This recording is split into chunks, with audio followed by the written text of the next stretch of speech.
वेदास्तथा स्मृतिगिरो यमचिन्त्यशक्तिं सृष्टिस्थितिप्रलयकारणमामनन्ति तं श्यामसुन्दरमवीक्रियमात्ममूर्तिं सर्वेश्वरं प्रणतिमात्रवशं भजामः। अज्ञाननिरधिरुपैति यया विशोषं भक्तिः परापि भजते परिपोषमुच्चैः। तत्त्वं परं स्फुरति दुर्गममप्यजस्रं साद्गुण्यभृत्स्वरचितां प्रणमामि गीतां। नारायणं नमस्कृत्य नरं चैव नरोत्तमं देवीं सरस्वतीं व्यासं ततो जयमुदीरयेत्। हरे कृष्ण कृष्ण कृष्ण हरे हरे, हरे राम राम राम हरे हरे। गीता मंजरी का यह 229वां अंक है। श्लोक संख्या 7-19 के अंतर्गत हम लोगों ने विगत मंजरी में यह सुना कि किस प्रकार आर्थ जिज्ञासु और अर्थार्थी भी बहुत जन्मों के बाद भगवत कृपा से वासुदेवः सर्वम ऐसा ज्ञान प्राप्त कर इस भावना में प्रतिष्ठित होकर भगवान को ही अंतिम गति अपना मानते हुए श्री कृष्ण को ही अपनी अंतिम गति मानते हुए उनकी शरण में आते हैं। और ऐसे लोग दुर्लभ होते हैं। यह भगवान की उनके ऊपर कृपा हुई। अब जो लोग ना तो भगवान की शरण में आते हैं लौकिक कामनाओं के लिए भी, ना ही पारमार्थिक कामना के लिए, उनकी गति क्या होती है यह 7-20वें श्लोक में बता रहे हैं। पर इसके पहले वासुदेव शब्द के उस द्वितीय अर्थ को भी हम समझने का प्रयास करेंगे। अभी एक अर्थ तो साक्षात वसुदेव नंदन श्री कृष्ण हुए। दूसरा अर्थ जो शास्त्रों में कहा गया है, जिसके आधार पर वासुदेवा सर्वम यह प्रयोग होता है, वह इस प्रकार है। सर्वत्रासौ समस्तं च वसति अत्रेति वै यतः ततः स वासुदेवेति विद्वद्भिः परिपठ्यते। सर्वत्र असौ, यह सर्वत्र है, ये सर्वत्र हैं। समस्तं च अत्र वसति, असौ सर्वत्र वसति, समस्तं च अत्र वसति, ये सब में निवास करते हैं, सब कुछ इनमें निवास करता है। यतः क्योंकि, निश्चय ही वह अर्थात निश्चय ही ये सब में निवास करते हैं और सब कुछ इनमें निवास करता है, इसलिए ये वासुदेव कहलाते हैं विद्वानों के द्वारा। इस कारण से ये वासुदेव कहलाते हैं। तो वासु शब्द जो है, इसमें आप वास शब्द हम लोग जानते हैं निवास करना, वसति वास करना, ये सब में निवास करते हैं और सब कुछ इनमें निवास करता है। इस अर्थ को लेकर के वासु शब्द बना है। जैसे करने वाला कारु संस्कृत में कहा जाता है, जिससे कारु कर कारु शब्द का मतलब होता है कारीगर। तो उसमें जो ऊ है, वैसे ही वास शब्द से वास धातु में एक उनादि प्रत्यय लगकर वह वासु शब्द बना है। ये सब में निवास करते हैं और सब कुछ इनमें निवास करता है। और साथ साथ वे क्या हैं? देव हैं, स्वतः प्रकाश हैं, स्वयं प्रकाश हैं। जो ऐसा होगा वही स्वयं प्रकाश होगा, अन्यत्र सब कुछ उनके द्वारा प्रकाशित होगा।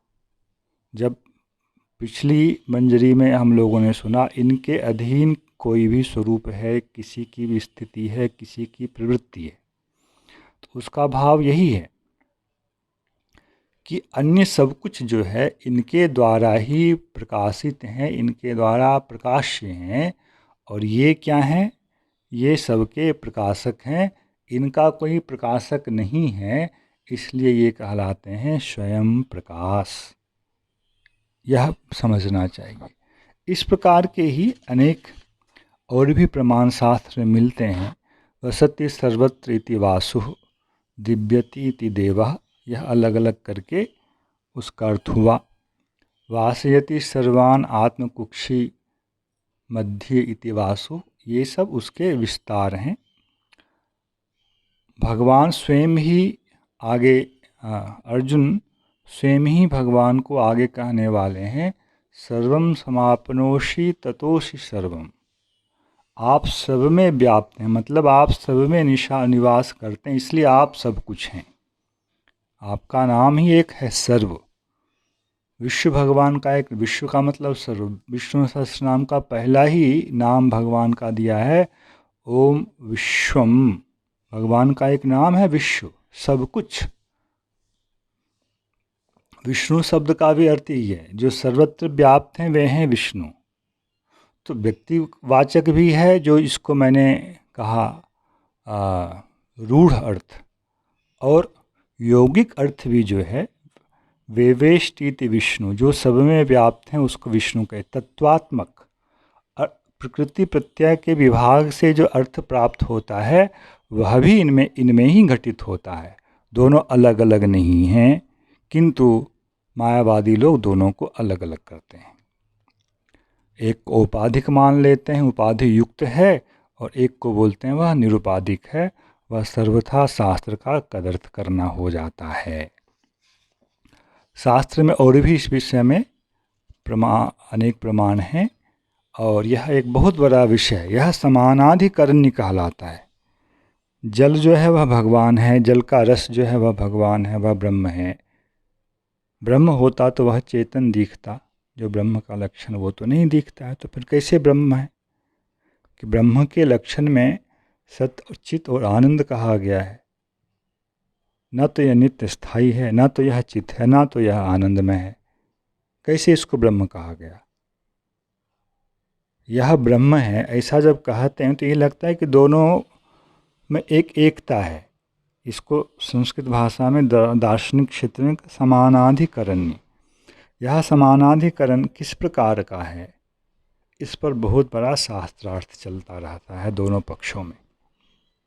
अस्तु, अब 7:19 से हम लोग आगे 7:20वें श्लोक में चलते हैं कि कौन लोग भगवान की शरण में नहीं आते हैं, ना ही उनका भजन करते हैं, और फिर उनकी गति क्या होती है, भगवान के भजन करने वालों की गति क्यों विलक्षण होती है। इन विषयों का आगे कुछ श्लोकों में विस्तार किया जाएगा। इससे हमें यह समझने में सहायता मिलेगी कि क्यों भगवान का ही भजन करना चाहिए। कामैस्तैस्तैर्हृतज्ञानाः प्रपद्यन्ते न्यदेवताः तं तं नियममास्थाय प्रकृत्या नियताः स्वया। तैः कामैः हृतज्ञानाः। ज्ञान का स्वरूप तो हम लोगों ने समझा क्या है, वासुदेवः सर्वम। और यह ज्ञान सबको नहीं होता है। उनका ज्ञान क्या होता है? मैं अमुक हूँ और मुझे अमुक चाहिए। मैं अमुक हूँ, इसमें भी दोष है, और अमुक पदार्थ मुझे चाहिए अपने आत्यंतिक सुख के लिए, उसमें भी दोष है, क्योंकि उस पदार्थ में वह गुण नहीं है। काम तैः तैः कामैः हृतज्ञानाः। वासुदेव ही सब कुछ हैं, वासुदेव ही हमारी उत्तमा गति हो, उनको ही होना चाहिए ऐसी भावना रखकर अपनी क्षुद्र क्षुद्र अभिलाषाओं के द्वारा वे लोग अन्य देवताओं की शरण में जाते हैं। इसलिए उनको अपहृत ज्ञाना कहा। हृतज्ञाना मतलब अपहृत ज्ञाना है, उनके ज्ञान का अपहरण कर लिया गया है। किसने किया है? कामनाओं ने। कामना क्या है? इसका वर्णन तीसरे अध्याय के प्रसंग में हम लोगों ने सुना है। यह काम ही जो है वही तो सबसे बड़ा हमारा दुश्मन है, जिसके लिए अर्जुन ने प्रश्न किया, अथ केन प्रयुक्तोऽयं पापं चरति पुरुषः अनिच्छन्नपि वार्ष्णे बलादिव नियोजितः। ऐसा वह क्या पदार्थ है जिसके द्वारा जबरदस्ती वह पाप में भी प्रवृत्त हो जाता है? जानते हुए, जो नहीं जानता हो उसकी तो बात अलग है। तो भगवान कहते हैं, काम एष क्रोध एष रजोगुण समुद्भव महाशनो महापापमा विद्येनमिह वैरिणम। इस काम को ही सबसे बड़ा वैरी समझो, जो कि रजोगुण से उत्पन्न होता है। यही है वैरी होने का मतलब। क्या है? उसके ज्ञान का अपहरण कर लेता है। आगे भगवान ने वहीं कहा है, आवृतम ज्ञानमेतेन ज्ञानिनो नित्यवैरिणा कामरूपेण कौन्तेय दुष्पूरेणानलेन च। इस काम के द्वारा ज्ञानी, जो जीवात्मा ज्ञान स्वरूप ज्ञान धर्म वाला है, उसका वह ज्ञान आवृत हो जाता है। वह ज्ञान क्या है? वस्तुतः अहम वासुदेवस्य प्रकृतिः वासुदेवः सर्वं वासुदेवः शक्तिमान अहम तस्य शक्तिः। वासुदेव शक्तिमान है और मैं उनकी शक्ति हूँ। हमारा एक नित्य संबंध है। इस ज्ञान को वह कामना आवृत कर देती है और उसके ज्ञान का अपहरण हो जाता है, और वह फिर अन्य देवताओं की शरण में जाता है। जो लोग कामनाओं के द्वारा भी भगवान की शरण में आते हैं, वे विलक्षण हैं सामान्य लोगों से, बहुत श्रेष्ठ हैं, भले ही परम श्रेष्ठ ना हो। तम तम नियमम आस्थाय प्रकृत्या नियताः स्वया। तम तम नियमम आस्थाय, उन देवताओं की उपासना से संबंधित जो नियम है उनमें आस्था रखते हुए। ज्ञानी के लिए भगवान ने क्या कहा था? आस्थितः स युक्तात्मा मामेव अनुत्तमां गतिम। मुझे ही अनुत्तमा गति मानकर, इसमें ही स्थित होकर, माम एव अनुत्तमां गतिम आस्थितः स। यहाँ क्या है?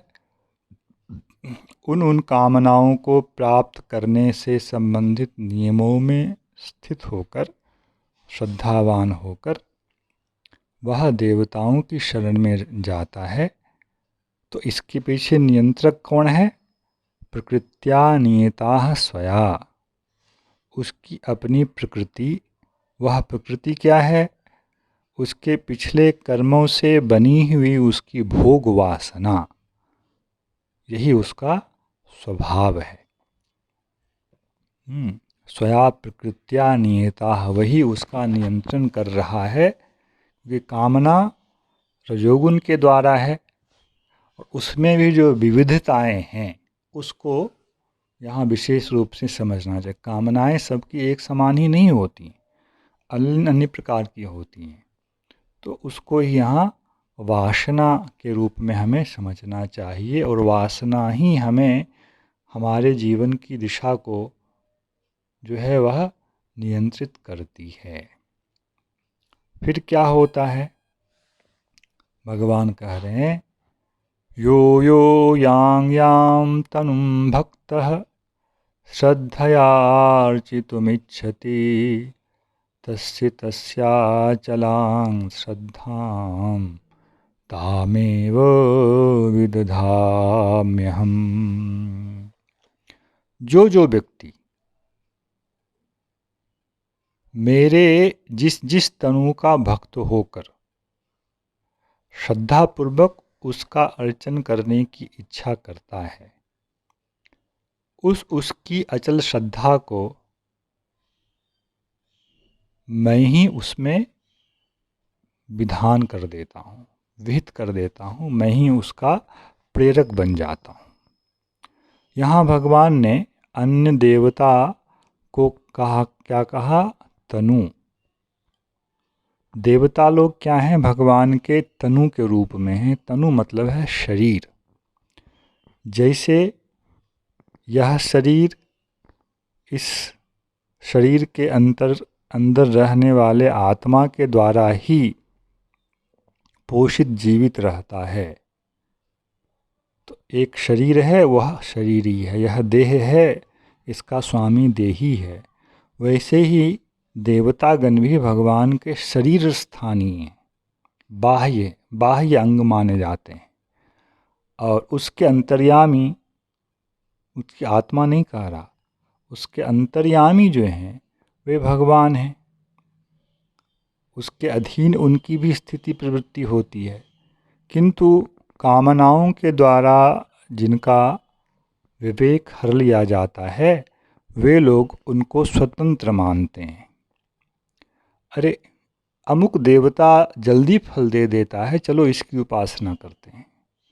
ना तो सीधे भगवान के प्रति उपासना की भावना उसमें आती है, ये भगवान जल्दी फल नहीं देते हैं, अमुक देवता जल्दी फल देता है, चलो उनकी उपासना कर लेते हैं। एक तो यह दोष, जो गुण भगवान में देखना चाहिए वह गुण वह अन्यत्र देख रहा है। दूसरा दोष यह कि वह भगवान का तनु भगवान पर आश्रित उसे नहीं मानकर भगवान के शरीर के रूप में उस देवता को ना देखकर उसे स्वतंत्र मानता है। तभी तो यह निश्चय करता है कि इनसे हमें शीघ्र ही फल की प्राप्ति होगी, जो अमुक देवता या भगवान विष्णु नहीं कर सकते। यही उसकी दुर्बुद्धिता है। किंतु भगवान की यह दयालुता है, जो वे कह रहे हैं, जिस जिस तनु, देवता स्थानीय तनु के प्रति श्रद्धापूर्वक अर्चन करने की उसकी इच्छा होती है, उन कामनाओं से के अधीन होकर उसकी उस श्रद्धा को भी दृढ़, अचला का मतलब ये नहीं कभी विचलित नहीं होगी, उस कार्य विशेष के लिए जो अचल श्रद्धा है, कहते हैं मैं ही अपने उस तनु में उसकी कर देता हूँ, और कोई दूसरा कारण नहीं है। इस प्रकार ऐसे लोगों को भी भगवान अपनी कृपा का पात्र तो दूर से बनाते ही हैं, किंतु इनकी गति साक्षात भगवान की उपासना करने वाले सकाम भक्तों के समान नहीं होती है। क्या होती है, इसे हम अगली मंजरी में श्रवण करेंगे। जय श्री कृष्ण। हरे कृष्ण कृष्ण कृष्ण हरे हरे, हरे राम राम राम हरे हरे।